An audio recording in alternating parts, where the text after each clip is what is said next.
The newest season of Alone, UK edition, has arrived. This time, it's the British version. 11 contestants are dropped on a desolate Arctic island. No food, no water. Whoever lasts the longest wins a $1,000 and $1,000 prize. Aside from seasoned veterans, this season also features some surprisingly beautiful faces. A mix of beauty and strength in the wild. The challenge takes place on a remote island in northern Canada. On the island, brown bears and gray wolves roam freely. In winter, temperatures can drop to 20 degrees Celsius. Anyone who survives here is truly remarkable. All players are en route to their drop sites. First up, Naomi. At 26, she's the first to appear. She looks confused at the desolate landscape around her. A fashion designer from London. Not exactly the rugged type. Still, she looks confident enough and heads deeper into the forest, searching for a safe place to set up camp. But after only a few steps, she freezes. Fresh bear tracks on the ground. Not exactly the warm welcome she hoped for. The twisted trees nearby hint that she's standing near a bear's den. She's no professional hunter, so for now, her best move is silence, and to get out before the bear comes home. Suddenly, regret hits her. Why did she sign up for this again? Next contestant, Luis. He notices the water nearby looks filthy, so he'll need to filter it before drinking. He's not rushing to build a shelter. As a seasoned survivalist, he knows the key is to first understand the terrain. He walks along the riverbank for over 2 hours, almost getting heat stroke. So much for 20, he jokes. Clearly, he didn't check the weather report before coming. Meanwhile, the camera cuts to another contestant, Elise. She's luckier than Naomi, finding an open clearing with little effort. Like Naomi, she's an amateur survivalist, but she completed a 1-month wilderness training camp before this. Truth be told, the women this season are stunning. Elise hears movement nearby. Maybe a bear or a moose. Turns out, it's just a pigeon in a tree. Naomi is still wandering the forest, trying to find a safe place to build a shelter. Wherever she goes, she hears animals moving. Her cracked lips say it all. She's exhausted from walking and desperate for water. She heads to the riverbank and suddenly spots a massive moose weighing hundreds of kilos, swimming across. Her breathing quickens. She doesn't have the courage to challenge that giant alone, only watches helplessly as the protein swims away. Next up, Mike, a powerful hunter with explosive energy. He's eager to test himself against bears. On day 1, he finds a sunny hillside and decides to build his shelter there. It'll stay warm through winter. His survival instincts are sharp, his combat skills even sharper. While others stumble around aimlessly, he's calm, strategic, focused. His mission is simple: survive the winter and take the crown. He gets to work right away, building his shelter among the trees. And there's plenty of wood to use. Give him enough time, and he says he could build a whole homestay-style compound here. That's the confidence of the strong. But while chopping, the axe glances off and slams into his leg. Out here, that kind of wound is dangerous. You'd think he was a top contender. But shockingly, he's down on his knees after just 3 hours. Production moves fast, flying in a doctor by helicopter. The doctor stitches the wound. Although the crew doesn't force him to withdraw, his condition is bad enough that he can't continue. After a moment of thought, he concedes, evacuating on the medevac helicopter. Mike sets a new record for earliest tap-out. Barely 3 hours into the challenge from the moment he arrived. The camera cuts to the next contestant. Keon, 19, a war studies student, the youngest on the show. He plans to build by the riverbank. Dangerous, since bears come to fish there, but he's optimistic. He runs marathons. If he meets a black bear, the worst he'll do is run. If he can't run, he'll jump into the river. It seems that young people still think a bit too simply. Lewis takes the lead on making fire, ready for the night. Fire is the best weapon against predators. He heads out with his bow and arrows before dusk. Contestants who can shoot are usually the skilled ones. If he can secure food ahead of the others, his odds of winning rise. He badly needs the prize money to help his family. He spots 2 wild ducks on the river, draws, takes aim. Maybe the show's arrows aren't great quality. He clearly hits, but the shaft snaps in 2. He grumbles that the show won't even give him a duck. Absurd. He sits by the river, deflated. Before coming, he dreamed of taking a moose with his bow and arrow. Now he can't even land a duck with arrows of this crappy quality. He figures it's better. He jokes he should take the arrow home as a toy for his kid. By now, most players have moved on to making fire. The river water here teems with harmful bacteria. Any drinking water must be boiled at high temperature. Contestant Eva, age 25, hasn't even managed to start a fire yet, and night is falling. For now, she'll just have to get through the night. But black bears and wolves hunt mostly after dark, so those with tents are better off. The bold ones don't even bother building. Animal roars echo through the woods. No one dares sleep soundly tonight. Next morning, after a sleepless, emotional night, they rush to reinforce their shelters. Elise is up first, but her wooden posts are flimsy, ready to blow away with the next gust. She starts doubting life itself. Why is this so different from what her trainer taught? After hours of struggle, it collapses again. She curses her wilderness instructor, saying everything she learned is useless out here. Meanwhile, Naomi reports black bears near her shelter. She decides to build a barricade. Her plan: surround the camp with wooden stakes. As she works, animal noises echo again from the forest.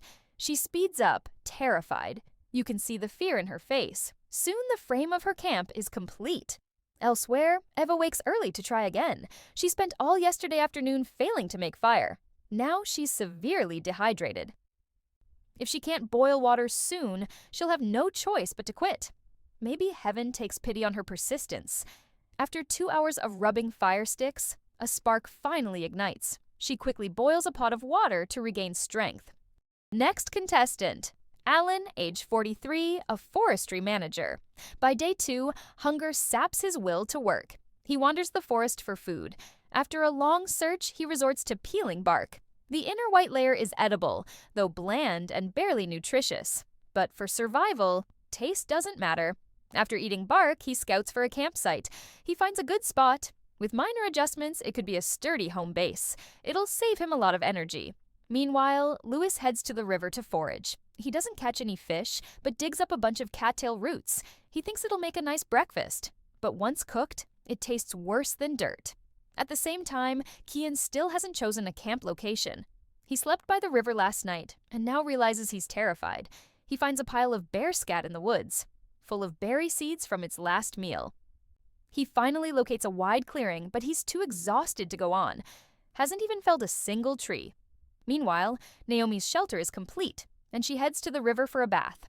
After washing up, she returns to camp. Day 3 arrives. Pip cooks a few wild greens to fill her stomach. She figures being a great hunter doesn't guarantee the win. Smart survival is the best strategy. After breakfast, she heads out to forage again. She finds signs of wildlife pressed into the soil. Likely tracks from a moose. Just the thought makes her mouth water. Naomi slept well last night. Her camp is the most comfortable and secure so far. With defenses installed, she no longer worries about black bears intruding. She heads into the woods to find food. A few berries glint in the shrubs. Peeling them helps cut down on bacteria. But that amount won't come close to meeting her calories. While others still stress over shelter, she starts weaving a fishing net from paracord. On this island, fish are the main protein source. Most finalists in past seasons survived by fishing all the way to the end. Her thinking is crystal clear so far. Meanwhile, Kian is still asleep in a flimsy lean-to. He heard noises in the night, probably wildlife moving near his camp, and he shivered so much he could hardly sleep. He thought he feared nothing, but now he admits he's scared. At last he realizes this isn't a game. Homesickness creeps in. On day 3, Kian starts thinking of tapping out. With his fragile mindset, it may just be a matter of time. He hesitates. Why not just go home, take a hot shower, and sleep? Next, Alan. He hasn't eaten since that bark. He gets up to gather a pile of berries, but realizes the calories are painfully limited. Not even enough to pay back the effort of picking them. If he keeps this up, it's a losing game. He scours the forest and finds nothing new, and after all that, he's back to eating berries. Then, a patch of black scat on the ground. Hard to tell what left it behind. Next contestant, Tom, 39. He knows wilderness survival is no joke, so he's content just to dig up a few berries and eat. Cut to Louis. Missing that duck last time didn't break him. He shoulders his bow and hunts again. In past seasons, there were plenty of archery aces, but this year he's the only one who chose a bow, a professional hunter. His odds look far better than most. He searches for sign in the woods, spots several squirrel nests, and there, one is feeding up in a tree. No hesitation? He draws and looses in one smooth motion. The arrow hits true, but now it's stuck in the branch with the squirrel. Fell the tree, or climb for it? He chooses to fell the tree. But when it crashes down, the squirrel is flung somewhere. He searches for ages and finds nothing. He's clearly the strongest hunter of the 10. Sadly, luck isn't on his side.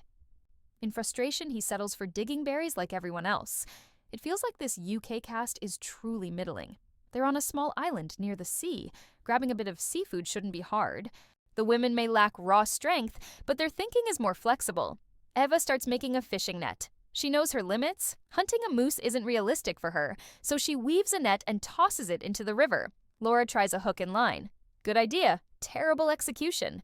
From morning till dusk, she doesn't even see a glint of scales. For credibility, look at Naomi. Her net is downright deluxe. To sink it to the bottom, she ties on plenty of stones. Cut to Elis. She spent 3 days building a shelter, and the final result is excellent. Truly effective. Neat and cozy, it looks warm. Back to Kian. Since the moment he thought of quitting, his head's no longer in the game. All he can picture is going home, a warm bed and some video games. Soon he dials the production team's number. Honestly, they're probably speechless at this point. A great challenge, treated like a corner shop. Life in the wild has never been easy, especially when you're part of one of the toughest survival challenges in the world. Out here, even a single mistake could cost you dearly. So, if it were you, would you dare to take on this challenge? Lewis, starving and anxious, scoops up a mound of termites. He nibbles a few, testing them. They're sour and bitter, but the protein hit is high. Fed, he heads back to hunt. No boar, no moose in sight, none at all. But he does find the squirrel he'd lost. When it rains, it pours. In a good way. Luck at last. He becomes the first contestant to eat squirrel this season. Squirrel confit coming up. He's been too busy hunting, so he's still sleeping in a slapdash shelter. He gnaws the cooked squirrel, struggling through it. 3 days of running on empty have left him ravenous. He needs the fuel for the next hunt. Night falls. Naomi hears wolves howling. Fear keeps her wide awake. Laura is terrified too. Her shelter leaks from all sides, offering almost no protection from predators. She worries a wolf will come near camp. Soon after, she hears branches crack underfoot. Something big is approaching. She's petrified. No one could sleep like that. After a sleepless night, dawn finally breaks. If this continues, she'll lose her mind sooner or later. It's day 4. She decides it's time to reinforce the shelter. She and Ellis face the same problem. After hours of work, she still can't get the frame to stand. Tom is the second one up. He's been busy felling trees for a log cabin. During a break, he even crafts a fishing gadget. So far, he's had only one meal, wild berries. He heads to the river to fish. He figured hand fishers were all big shots, but his line tangles after a single cast. He sits there for 2 hours and still can't get the line straight. Now he's by the river, questioning life. Lewis, meanwhile, skips hunting today. Finally, he has time to work on his shelter.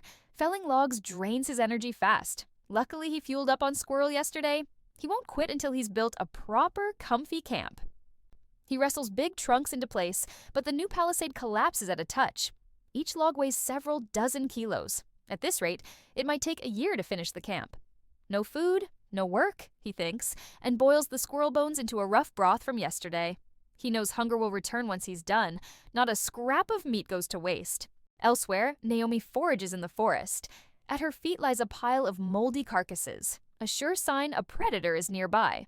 As she's about to settle in for the night, another beast roars close by. The others face the same problem. No one dares lie down to sleep. It's mental torture. Day 7 arrives. Eva finds a strange bone. Maybe a shark skull, she guesses. Tom heads to the river to fish again. He finally figures out his line today, but the fish won't bite. No luck. Another hungry day. Lately, Pip's busy building her camp, taking river baths when tired. She's surprisingly enjoying herself. Laura's shelter is still wind-whipped on all sides. Every morning she cries before she can speak. She truly doesn't know why she came here at all. After a long inner struggle, she finally taps out of the challenge. For her, shelter must come before survival. Without a solid home, you won't last to find food. Day 8. Alice might be the cleanest one here. Her freshly dried trousers say it all. She decides that drinking plenty of hot water is the right call for now, since there's nothing else to eat. For now, self-care is all she can manage. Alan suddenly spots a black bear by the river. Luckily, the water lies between them. Without it, he'd be done for. 1 week in, 3 have quit. 8 remain. In this state, there's no tomorrow without calories. Forget taking a moose and dining all winter. Here, whoever lands fish will likely win. Ava's down more than 10 pounds after a week of fasting. She looks runway thin now, but that's too lean to survive out here. She needs calories, urgently. Without enough food, she'll be forced to bow out sooner or later. Louis faces the same dilemma. His belt won't even cinch anymore. If this continues, he'll starve. Then he remembers. This show allows fishing. He grabs the leftover squirrel liver and uses the pungent offal as bait. Perfect. Then he grabs the fishing rod he made himself. A fish bites the hook, but he can't land it as he reels in. So close, yet it slips away. When it rains, it pours. Maybe that's nature's way of balance. Alice wants a bath, but the lake is freezing, so she toasts pine needles over the fire, using the smoke to deodorize. Watching her enjoy it like that, no one could stand it. At dawn, Alan heads out to forage. He hikes through the woods for over 2 hours. Now, he can't even tell east from west, north from south. He's lost. He doesn't recognize any landmarks. Surrounded by thick undergrowth, panic sets in. Failing the challenge isn't the real danger. If he can't find his way out, his grave could end up here. Wolves hunt after dark. Even if the crew locates him by then, there's a real chance only a pile of bones would be left. He keeps moving in one direction and finally reaches the river before dusk. He follows the bank back toward camp. Naomi's lost weight from constant hunger, too. Berries alone will never fill her stomach. She has to start fishing. By chance, it's spawning season. Fish are surging upstream. There are more in the river than you can count. Tom heads to the river, too. He uses a dragonfly as bait. For someone who can't cast a net, a hook and line is the best option. But he's still unlucky, coming back empty-handed day after day. Meanwhile, Illis finishes her bath and starts crafting a rod. The next few days will be a festival for fishers. Resources are rich and the spots are good, but her casting shows she's a beginner. She even forgot to bring bait. Eva can't catch fish either, so she takes out a basket to gather clams along the shore. But reality isn't a textbook. After a long time in icy water, she finds only an empty shell. Her eyes well with tears. By the time Alan makes it back, it's already afternoon. He nearly lost his life getting lost. With no food found, he drinks water to quiet the hunger. Another day of calories wasted. Dizzy with hunger, he watches nightfall. Naomi is so hungry she can't sleep. It's been berries for over a week. The others aren't doing much better. Pip sharpens her knife daily but hasn't killed a thing. She's surviving on pine needle tea. Next morning, Tom's up first. He dreamt of Uncle Ho. Long beard, silver hair, and takes it as a sign today will be big. He's on the riverbank before dawn. A fish bites, but he yanks and loses it again. He refuses to quit. Maybe heaven's moved by his persistence. Soon another bite. He seizes the chance and pulls it ashore, grabbing a rock to deliver the finishing blow. At last, he can breathe easy. The fish weighs around 2 to 3 kilos, enough for 2 days. Louis, meanwhile, gets ready to fish. He prays to the fishing gods for strength. He approaches the river full of confidence. Once the line is cast, the rest is up to fate. Soon enough, a fish bites. He reminds himself, stay calm. With a gentle motion, he reels it in slowly. He's unlucky most days, but sometimes fortune turns. The fish weighs over 2 kilos. Finally, a decent meal. 2 contestants have now secured protein. Alice is so hungry she can't move anymore. She no longer even wants to hunt. She realizes enduring hunger is a skill too. Pip, on the other hand, has just moved to a new camp a few days ago, and now she's moving again. Wild animals keep visiting her camp at night. It seems the local wildlife isn't fond of their new neighbor. After several tense nights, she decides to pack up and flee. While others begin the hunting phase, she's still agonizing over where to rebuild her camp. She's already spent so much time building the last one. If she has to move again, she'd rather quit the competition. At last, a mysterious player appears. Javette, age 58. Today, the old man films his hunting journey. Right in front of the camera, he sets up traps deep in the woods. There are plenty of squirrel nests around. Grilling a few could be a fine idea. He spots a pheasant perched in a tree. He raises his stick to strike, but the bird flaps away, and a branch nearly jabs his face. So much for being the godfather of the wild. Turns out he's only human. Pip knows she's no great hunter either, so she focuses on traps. If they don't catch anything, well, bad luck. To save face on TV, she builds a birdcage trap. Catching a pheasant now depends purely on luck. It's day 10 of the challenge. Alan tries to make fire again. After 2 hours of friction, he still fails to ignite a spark. Frustrated, he snaps, losing his patience completely. He never imagined making fire in the wild could be this hard. Naomi, by contrast, has gone full Buddhist mode. She knows she's no hunter, so she studies edible plants. In the forest, she finds a grass-like plant that eases hunger. Roasted, it tastes almost like wheat. Strange, but it works. She's clearly seeking psychological comfort for herself. Lack of food makes her anxious. She doubts she can win this challenge. Lewis, meanwhile, should be living large, the most comfortable of them all. He feasts on grilled fish, rich and smoky. With everyone else starving, one fish is enough to make him the front runner. After eating, he even catches a beetle to keep as a pet. Turns out, being full brings boredom too. Alan's situation is the worst lately. He can't even boil water. Every morning, he wakes with stomach pain. He clenches his teeth and trudges to the river to fish, only to nearly trip and fall in. Who knows what sins he committed in a past life? Pip wakes up each day to check her traps, but there isn't even a single hare caught. Imagination is beautiful. Reality is brutal. Meanwhile, Eva heads to the river to check her net. Unexpectedly, a duck is tangled in it. Out here, survival often comes down to luck. Ask for nothing, and somehow you still receive. That duck will feed her for 2 days. Suddenly, tears well up at the corners of her eyes. Overwhelmed, she sends the duck to meet its maker. She drops all the cleaned duck meat into the pot to make pan-seared duck legs. Rich but not greasy, tender and mouth-filling. Across the riverbank, Ellis also hooks a fish. It doesn't look big, but it's enough to satisfy her craving.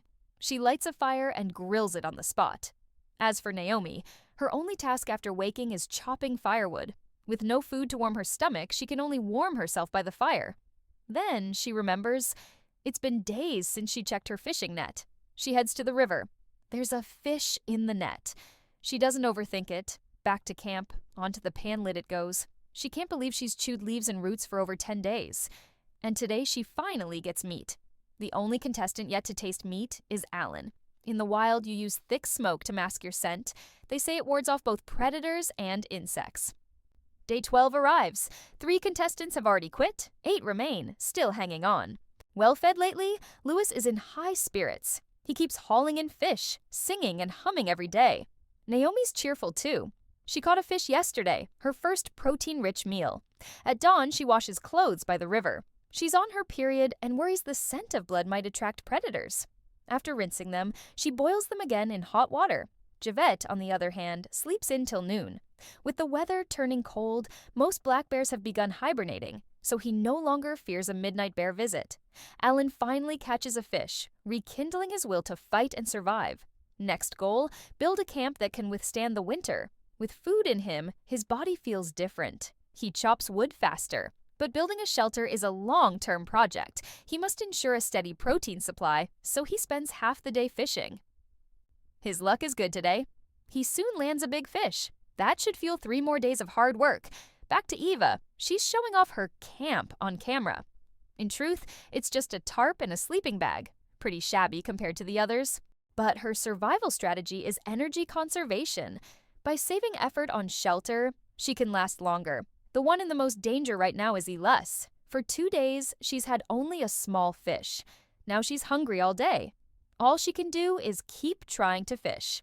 If she still can't fill her stomach, her only option is to quit. Feeling her emotions on the verge of collapse, she thinks, a crying child gets the milk. She prays until afternoon, and her net snags a fish. She never expected the trick to work. From now on, she'll pray every day. The best provisioned now is Louis.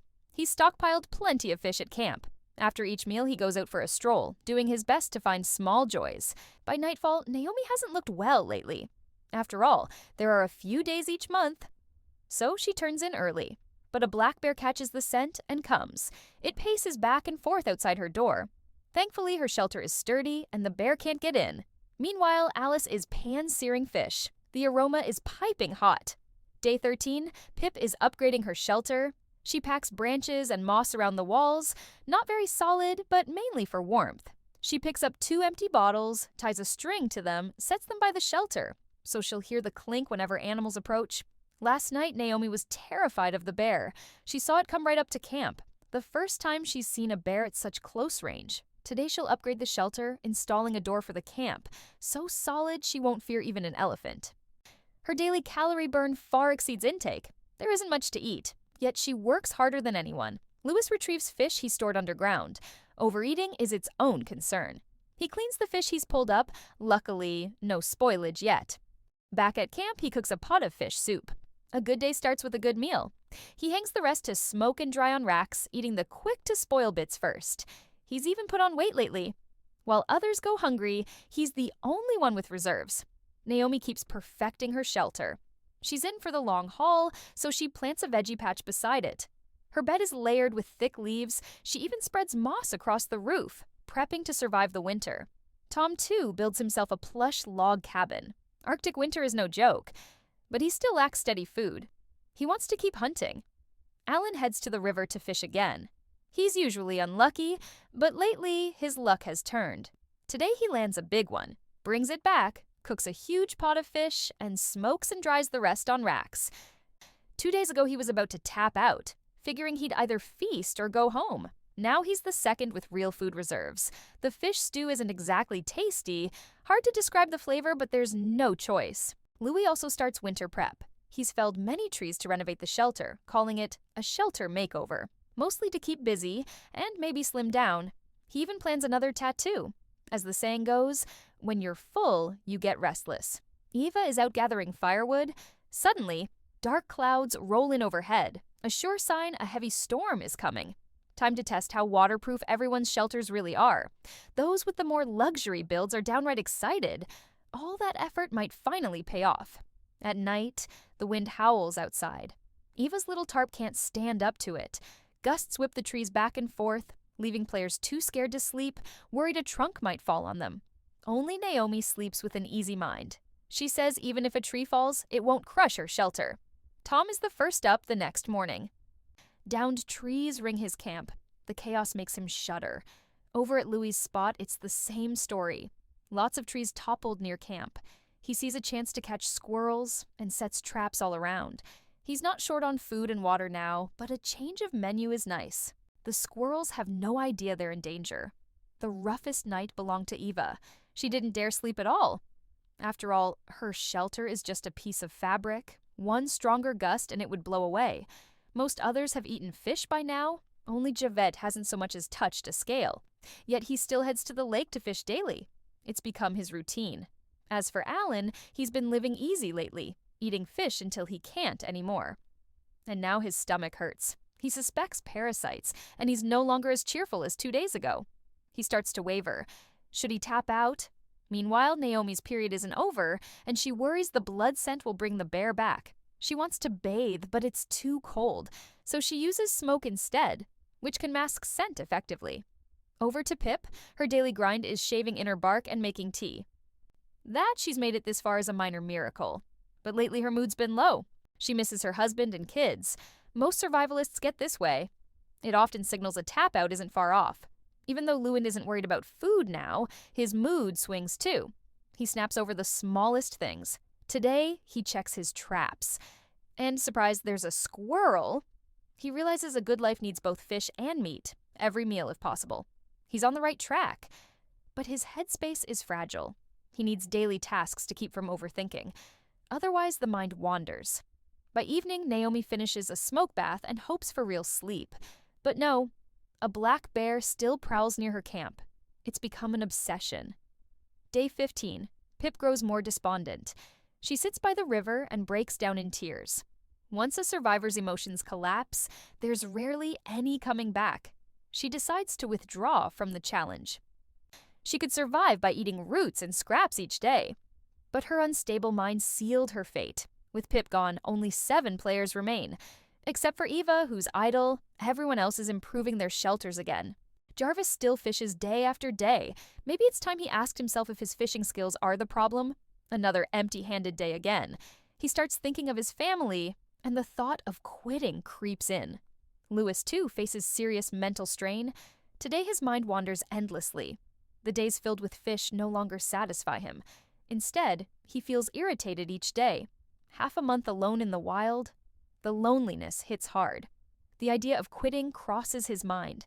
It's been 15 days since the start, and most players have adapted to the pace, but the biggest headache remains. Food.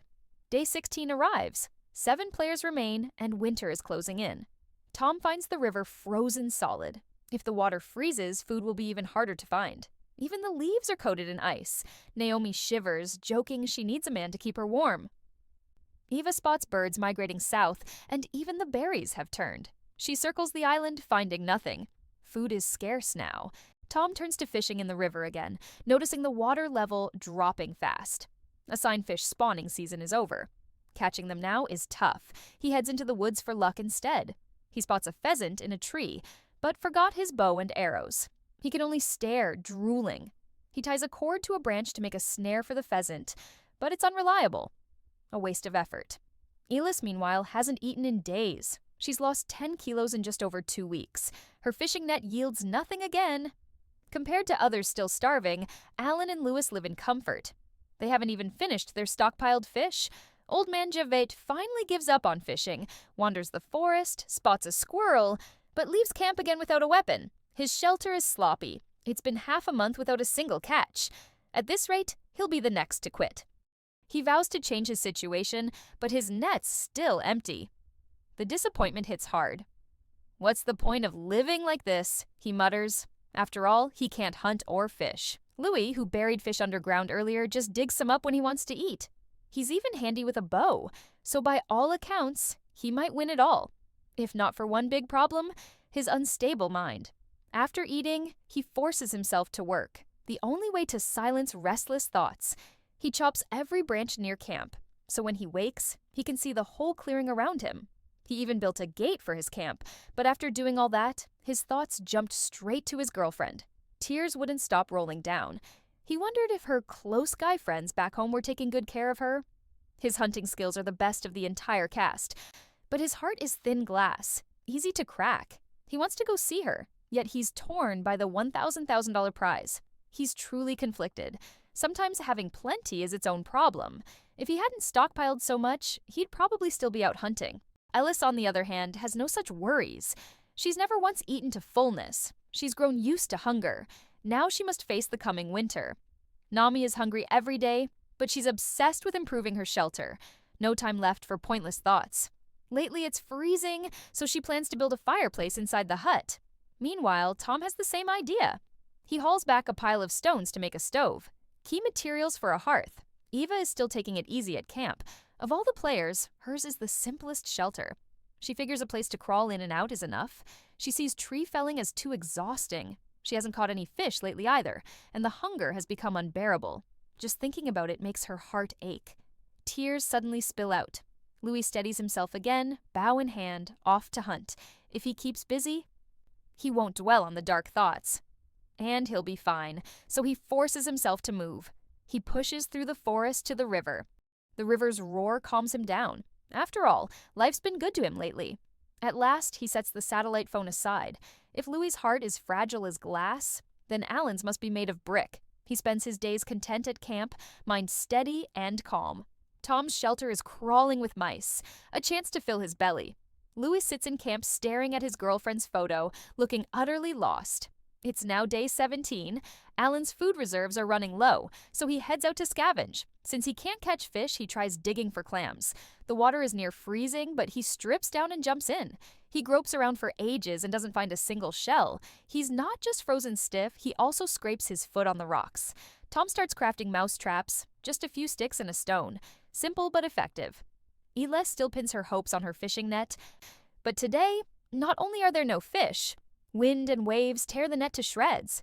She sits by the river and sobs. Whether she eats now depends on that net. Every other hunting skill she has is a blank. Louis starts feeling depressed again after eating his fill. All he can think about is his girlfriend. He swears he'll keep his distance from those best friends. That thought makes his mindset collapse again. He really misses his girlfriend back home. He takes out the satellite phone and calls production to tap out. That outcome is, to say the least, unexpected. When it comes to wilderness survival, strength alone is useless. Mindset is usually what matters most. With Louis gone, there are now 6 players left on the island. Time jumps to day 21. Elis is so hungry she can't even stand. She lies in her shelter, oversleeping. Tom's traps are still quiet, while mice keep darting through his camp. By day 23, Jarvis truly can't take it anymore. He hasn't had a single real meal in 23 days. If this were a starvation contest, he'd surely be the champion. Ending this torment would be best. The sooner, the better. Nami is also struggling mentally. Today is her daughter's birthday, and she can't hold back her tears, but she quickly steadies herself.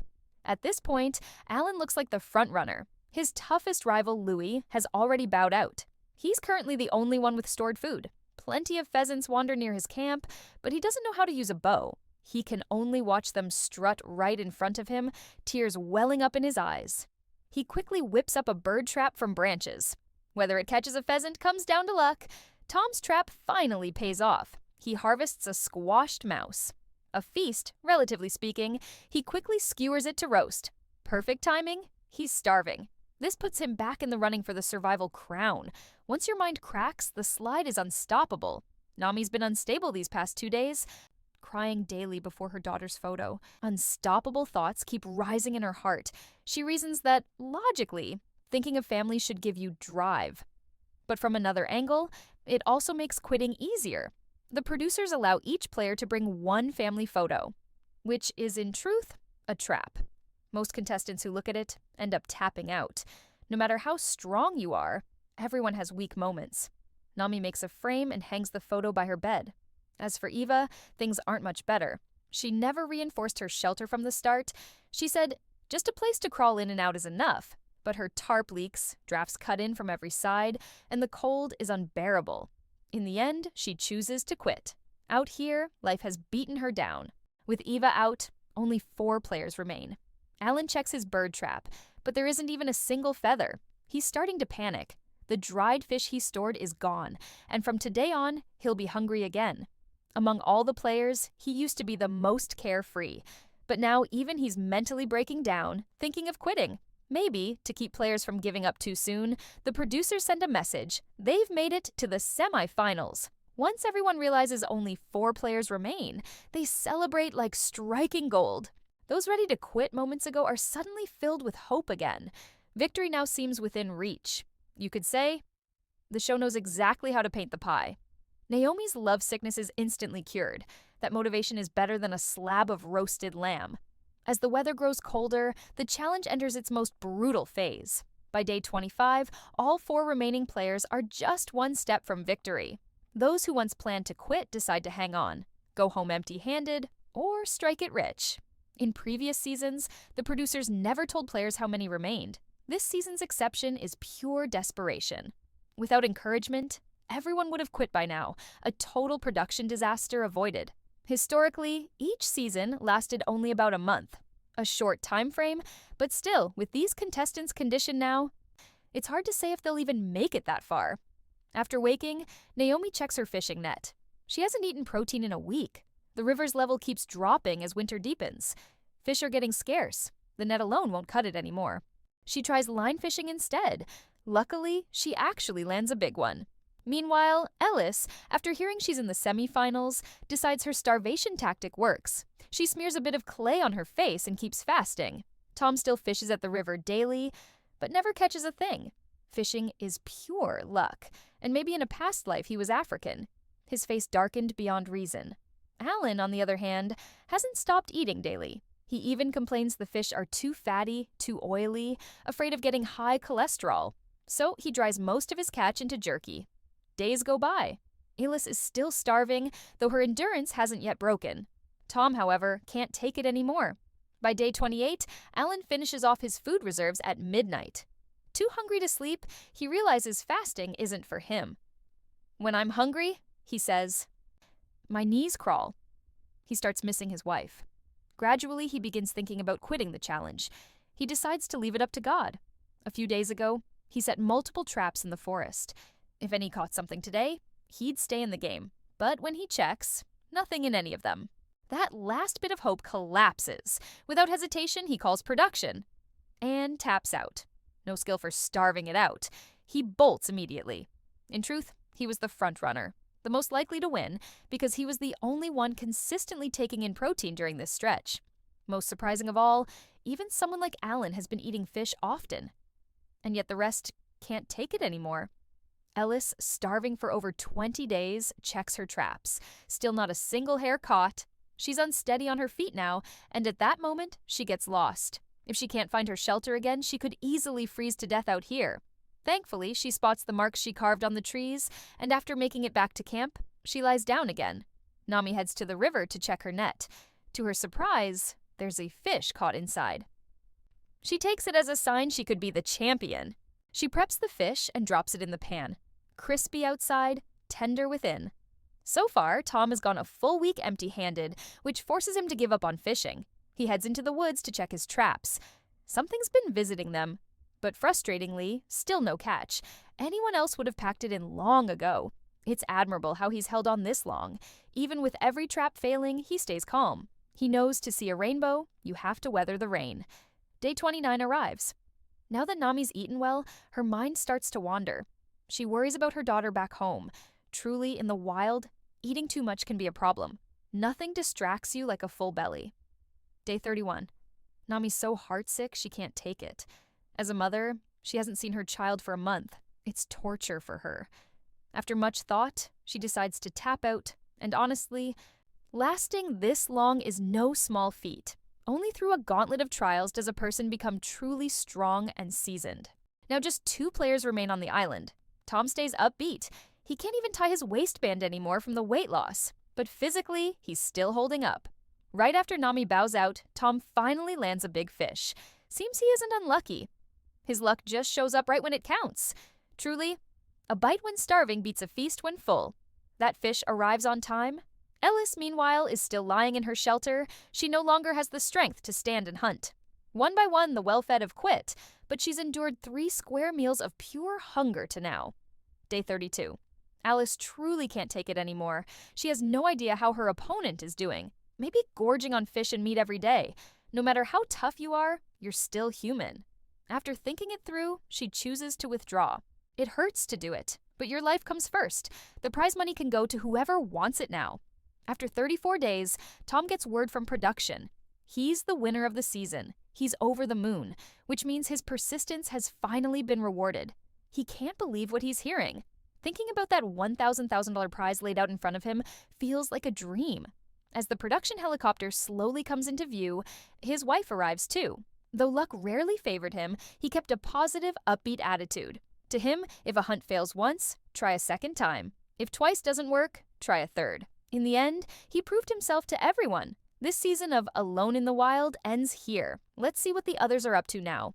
6 months after returning home, Lewis reunites with his girlfriend. This time, he says he won't be anxious anymore. She shares happy news. She's 7 months pregnant. To him, no prize beats being with her. He was the strongest of this season's 11 and the only one proficient with a bow. During the run, he took small game like squirrels, and he was solid at fishing too.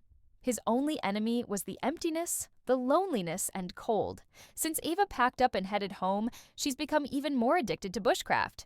She's lived in the woods with her 4 kids for long stretches, teaching them wilderness survival. Her hunting skills are decent. Her weakness is laziness. She went 20 frigid days without building a proper shelter.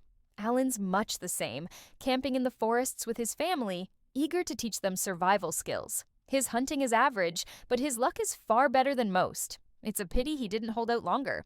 Nami finally reunited with her child. Her family's fairly well off, and wilderness survival is just a hobby. Overall, she's quite capable. In the early days, a gray bear harassed her daily, but she didn't quit. She single-handedly built a Lux log camp and finished 3rd. Well deserved. As for Elis, she's Buddhist-leaning by nature. She's simply happy to return to normal life. At first, she showed no standout moments. In 30 days, she caught only 1 small fish, yet nearly won the season purely by starving it out. Call it a skill in itself. And the most entertaining of all is Champion Tom. With the prize money, he took the whole family traveling in Spain. For the rest of his days, he plans to do little but eat and relax. The simple, boring life of a billionaire. All right, this wild survival season wraps up here. See you next time. Thank you Worried a so trunk much for might fall watching on until them. the end. Don't forget to like, subscribe, and hit the notification bell so you won't miss any of our next exciting survival videos. Finally, share your thoughts in the comments below. See you in the next adventure.